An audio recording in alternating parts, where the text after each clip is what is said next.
कितीही संकटे आले तरी शिवसेनेला कोणी रोखू शकत नाही. एकनाथ पर्व सोहळ्यात उपमुख्यमंत्री एकनाथ शिंदेचे प्रतिपादन. ठाण्याचे माझ्यावर आणि माझे ठाणेकरांवर प्रेम कायम.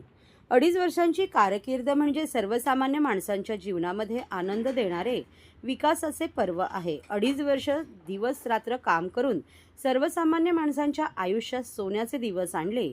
या कामाची पोचपावती म्हणून राज्यभरातून लोक शिवसेनेत येत आहेत. आता कितीही संकटे आली तरी शिवसेनेला कोणी रोखू शकत नाही, असे प्रतिपादन शिवसेनेचे मुख्य नेते आणि राज्याचे उपमुख्यमंत्री एकनाथ शिंदे यांनी केले. एकनाथ पर्व या सांस्कृतिक कार्यक्रमात ते बोलत होते. शिवसेनेकडून ठाण्यातील डॉक्टर काशीनाथ घाणेकर नाट्यगृहात एकनाथ शिंदे यांच्या मुख्यमंत्री पदाचा 2.5 वर्षाच्या कार्यकर्तृत्वाचा लेखाजोखा एकनाथ पर्व या सांस्कृतिक कार्यक्रमातून मांडण्यात आला. यावेळी उपमुख्यमंत्री शिंदे म्हणाले की सामान्य कार्यकर्ता असलेल्या एकनाथ शिंदेला महाराष्ट्रात एवढं मोठं पद मिळाले, मान सन्मान मिळाला, पण काही विघ्नसंतोषी लोकांना हे पचले नाही. त्यांना ध्यानीमनी एकनाथ शिंदेची आठवण येते, असा टोला त्यांनी उभाठाला लगावला. एकनाथ शिंदे 4 भिंतीत रमणारा नाही, तर लोकांच्या सेवेत रमणारा आहे. कितीही टीका केली तरी यापुढे काम करत राहणार आहे, असे शिंदे म्हणाले. कोविड होता तेव्हा काही जण घरात हात धुत बसले होते. आपण मात्र जीवाची पर्वा न करता PPE किट घालून रुग्णांना धीर देण्याचे काम केले. 2.5 वर्षातील कामाची नोंद महाराष्ट्रातील जनतेने घेतली, असे ते म्हणाले.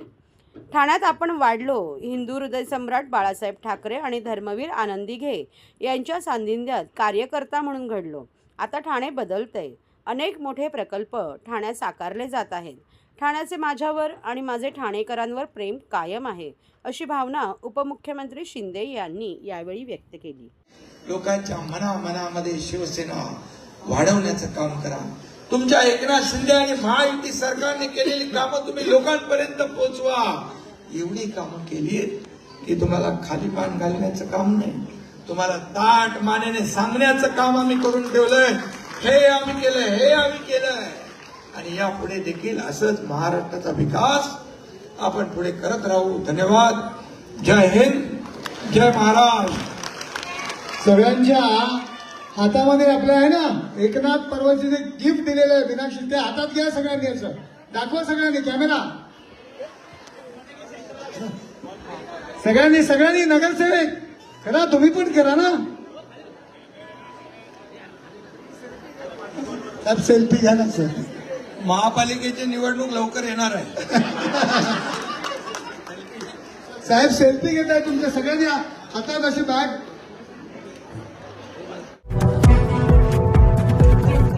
महाराष्ट्रातील भगिनींना आधार देणारी राज्य शासनाची मुख्यमंत्री माझी लाडकी बहीण योजना.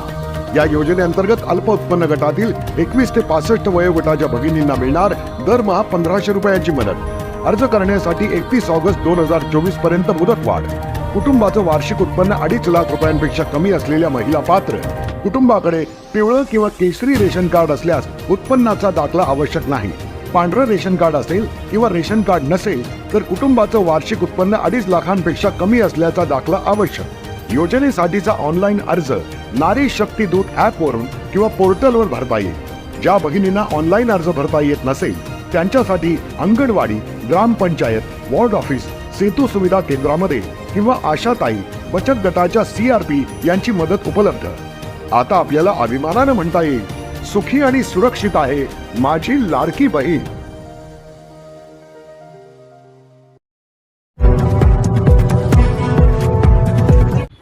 गुन्हे व कायदा सुव्यवस्थेचा आढावा घेण्यासाठी रेमण येथे मुख्यमंत्र्यांच्या आढावा बैठक.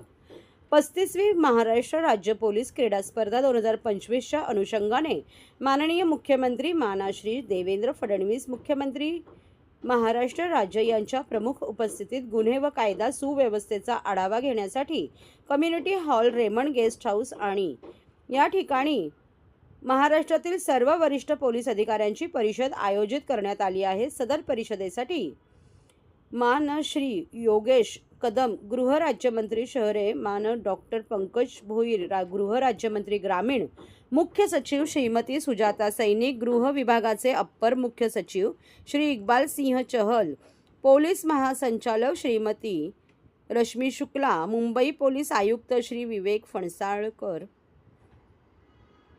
ठाणे पोलीस आयुक्त श्री आशुतोष डुमरे यांच्यासह इतर वरिष्ठ पोलीस अधिकारी उपस्थित होते.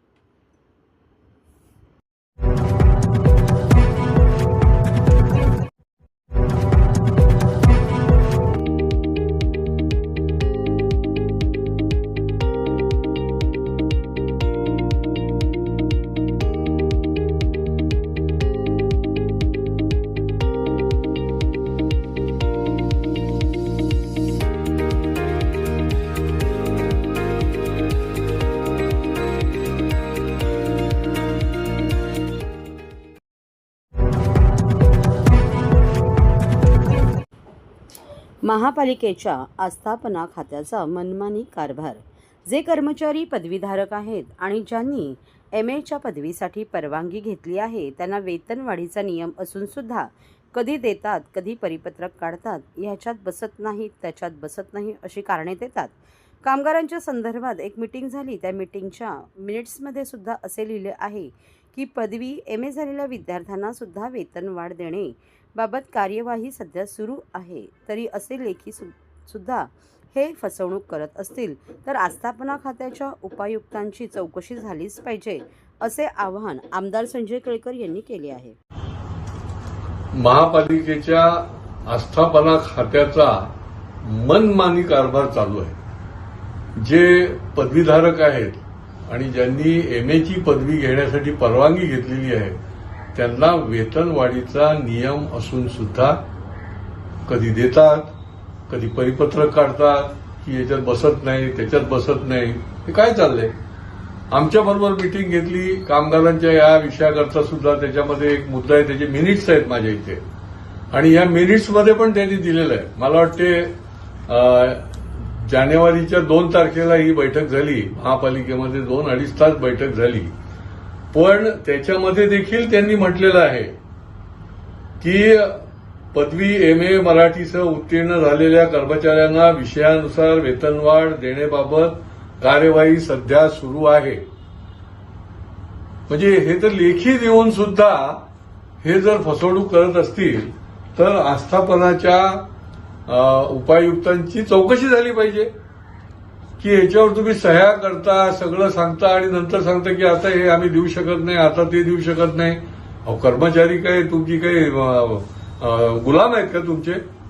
त्यांनी पदवीनंतर परीक्षा दिली, MA केलं, तुमची परवानगी घेतली आणि तरी देखील तुम्ही जर करत असाल तर आम्ही सर करणार नाही.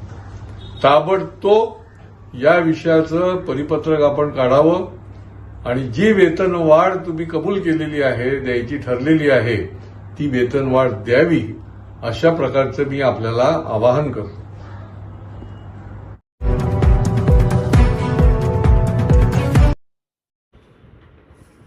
ठाण्यात सुरू असलेल्या अनागोंदी कारभाराची चौकशी करावी. शिवसेनेचे नेते माजी खासदार राजन विचारे यांची मुख्यमंत्री देवेंद्र फडणवीस यांच्याकडे मागणी. उपमुख्यमंत्री एकनाथ शिंदे आणि त्यांच्या गद्दार कंपनीने ठाणे महापालिका अक्षरशः लुटून खाल्ली आहे. ठाणे महापालिकेत भिकेला लावण्याचे काम शिंदे यांनी सुरू केले असून आता अधिकारी देखील कोणाला जुमानत नाही.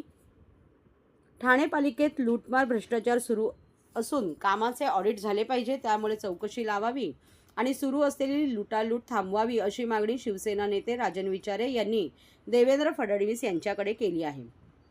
ठाण्यात सुरू असलेल्या अनागोंदी कारभाराची चौकशी लावावी, तसेच चुकीचे काम घडू नये म्हणून चांगला अधिकारी महापालिकेमध्ये पाठवावा अशी मागणी शिवसेनेचे नेते माजी खासदार राजन विचारे यांनी मुख्यमंत्री देवेंद्र फडणवीस यांच्याकडे केली आहे. ठाणे महापालिकेला स्वतःचे धरण नाही, शहरातल्या कचऱ्यांचा प्रश्न सुटलेला नाही, त्याचप्रमाणे अनधिकृत बांधकामांचा सुळसुळाट झाला असून गेल्या 2.5 वर्षात नागरी कामे रखडली आहेत. याला सर्वस्वी माजी मुख्यमंत्री एकनाथ शिंदेच जबाबदार असून आता शिस्त लावण्याची वेळ आली आहे. चुकीचे काम घडू नये म्हणून मुख्यमंत्री देवेंद्र फडणवीस यांनी लक्ष घालावे असे देखील विचारे यांनी सांगितले. आज शिवसेना नेते राजन विचारे यांनी पत्रकार परिषद घेत शिंदे गटाचा भांडाफोड केला. कार्यकर्त्यांना त्रास देणे, कार्यकर्त्यांच्यावर खोट्या केसेस टाकणे, एवढ्याशिवाय दुसरं त्यांचं काही काम या ठिकाणी या महाराष्ट्रामध्ये केलं नाही. आणि म्हणून मी खास करून आज भाजपचे आमदार आदरणीय मला वाटतं केळकर साहेब यांनी सुद्धा त्या ठिकाणी तक्रार महानगरपालिकेच्या संदर्भामध्ये मग ते भ्रष्टाचाराची प्रकरणं असेल, टेंडरच्या संदर्भातली प्रकरणं असेल किंवा अनियमितता असेल, या ठिकाणी वारंवार त्या ठिकाणी विधानसभेमध्ये नगरपालिकेमध्ये तक्रारी करत असतात. आता त्या दिवशी मला वाटतं आदरणीय गणेश नाईक साहेब मंत्री महोदय ठाण्यामध्ये जनता दरबार घेतला. अरे तुम्ही पालकमंत्री आहे ना, तुम्ही घ्या ना जनता दरबार, लोकांच्या समस्या सोडवा ना. आज ते कोणतरी मंत्री येऊन या ठाणे शहरामध्ये जर ह्या काय लोकांच्या समस्या सोडवण्याचा प्रयत्न करत, त्याचं स्वागत झालं पाहिजे. आणि अशा पद्धतीने म्हणजे स्वतः काम करायचं नाही, दुसऱ्याला काम करून द्यायचं नाही, आणि अशा पद्धतीने या ठाणे महापालिकेची वाटोळं या लोकांनी केलेलं आहे. आणि मी खास करून या संदर्भामध्ये मध्यंतरी एक बातमीसुद्धा आली होती की या महानगरपालिकेमध्ये सहाय्यक आयुक्त व्हायचं असेल तर 25 लाख रुपये तुम्ही द्या. अरे काय चाललंय महापालिकेमध्ये? त्या महापालिकेमध्ये त्या आयुक्तांना काम करून दिलं जात नाही, अधिकाऱ्यांना काम करून दिलं जात आहे. सकाळी महापालिका उघडायला सुद्धा हे लोक जात असतात. आज प्रत्येक टेंडर, आता पैसे नाहीत म्हणून आता तिकडे फिरकत नाहीत, परंतु आज कित्येक ठिकाणी आज महानगरपालिकेच्या कित्येक अधिकारी सोडून गेलेले आहेत कंटाळून. या ठिकाणी आयुक्त सुद्धा बिचारे कंटाळलेले आहेत. अशा पद्धतीने मला वाटतं मध्यंतरी जो प्रारूप विकास आराखडा 1999 साली प्रारूप विकास आराखडा त्या ठिकाणी मंजूर झाला होता. आज जवळजवळ 26 वर्ष या ठिकाणी झालेले आहेत.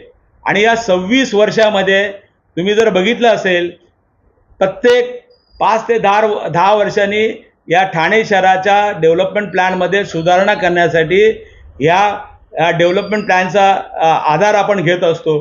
परंतु आज 26 वर्ष होऊन सुद्धा जे काय त्यावेळेला 99 साली काय रिझर्वेशन आपण ठेवले होते, या ठाणे शहरामध्ये पार्किंग एवढे असले पाहिजेत, या ठाणे शहरामध्ये मैदानं एवढी विकसित केली गेली पाहिजेत, या ठिकाणी MSEBचं सबस्टेशनसाठी जागा ठेवल्या होत्या, त्या ठिकाणी पाण्याचे जे जलकुंभ आहेत ते त्या ठिकाणी उभे राहिले गेले पाहिजेत.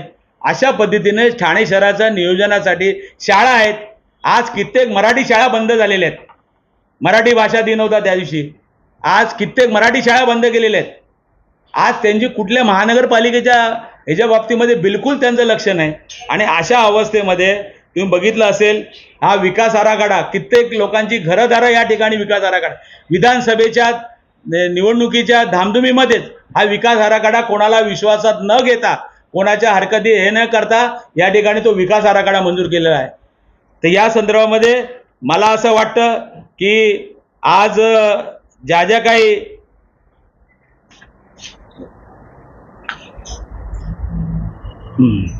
त्याचबरोबर तुम्ही बघितलं असेल की ठाणे शहराला तर जिवंतपणे हे लोक काही करू शकत नाहीत, परंतु ठाणे महापालिकेने ठराव करून त्या ठिकाणी आपल्या जी स्मशानभूमी आहेत या विधीसाठी अंत्यसंस्कार करण्यासाठी त्या ठिकाणी 5 कोटीची त्या ठिकाणी 2 कोटीची तरतूद केली होती. परंतु आज तागायत हे 2 कोटीची कुठेही त्या ठिकाणी त्या लोकांनी हे केलेलं नाहीत आणि त्याचं इम्प्लिमेंटेशन केलेलं नाही. अरे तुम्हाला काय, तुमच्या जनतेच्या पैशातूनच या सुविधा तुम्हाला द्यायच्या आहेत, बजेटरी प्रोव्हिजन केलेली आहे, तरीसुद्धा तुम्ही त्या नागरिकांना त्या अंत्यविधीसाठी जे काही त्याला मोफत तुम्ही देण्याचं आश्वासन त्या ठिकाणी दिलं होतं आणि त्या संदर्भामध्ये तरतूद केलेली असताना सुद्धा तुम्ही जर देत नसेल तर मला वाटतं तुम्हाला कोणी माफ करणार नाही. आज तुम्ही बघितलं असेल या ठिकाणी कशा पद्धतीने या महानगरपालिकेच्या संदर्भामध्ये हे केलेलं आहे. साधं आमचं त्या दिवशी महाशिवरात्रीला मी कोपनेश्वर मंदिरामध्ये गेलो होतो. हे ठाणे जिल्ह्याचं दैवत असलेलं पुरातन काळाचं मंदिर आहे आणि तुम्ही त्या बघितलं असेल मंदिराचं काम 3 ते 4 वर्षापूर्वी सुरू झालं होतं. ते काम थांबवलं की आम्ही करतो म्हणून. आज तागायत त्या ठिकाणी ट्रस्टी आम्हाला सांगत होते, आज तागायत ते काम सुरू केलेलं नाही. अरे तुम्ही देवाला सोडत नाही, तुम्ही लोकांना सोडत नाही, नागरिकांना सोडत नाही. ज्यांनी तुम्हाला एवढं मोठं केलं त्यांना तुम्ही सोडत नाही आणि तुम्हाला परमेश्वर सुद्धा माफ करणार नाही. मला वाटतं आज तुम्ही बघितलं असेल, आज मुख्यमंत्री या ठिकाणी ठाण्यात आहेत आणि त्या मुख्यमंत्र्यांनी या ठाणे शहराच्या कारभाराच्या संदर्भामध्ये लक्ष घालावं आणि त्या ठिकाणी चांगला अधिकारी या ठिकाणी पाठवावा. आज प्रशासनिक राजवट आहे, परंतु त्या प्रशासनालाच दमदाटी करून त्या ठिकाणी टेंडर काढायचं, खोटी बिलं काढायची. आणि महत्त्वाची गोष्ट म्हणजे गेल्या 2.5 वर्षामध्ये या ठाणे महापालिकेमध्ये शासनामार्फत जे जे काय पैसे आले त्याचा संबंध ऑडिट झाला पाहिजे, ती कामं झालीत की नाही हे बघितलं पाहिजे केलं पाहिजे. अशा सर्व कामाची चौकशी या ठिकाणी लावावी अशी माननीय मुख्यमंत्री महोदयांना मी विनंती करतो. आणि मला असं वाटतं त्यांनी या संबंध ठाणे महापालिकेमध्ये आणि महाराष्ट्रातल्या केलेल्या कामाच्या संदर्भामध्ये त्यांचं चांगलं काम या ठिकाणी चालू आहे. मी त्यांना विनंती करेन की या ठिकाणी आपल्याकडे लोक आशेने बघतायत आणि तुम्ही ह्या संबंध महानगरपालिकेवरती चांगला एक IAS अधिकारी या ठिकाणी नेमावा जो तुमच्या आधिपत्याखाली असेल.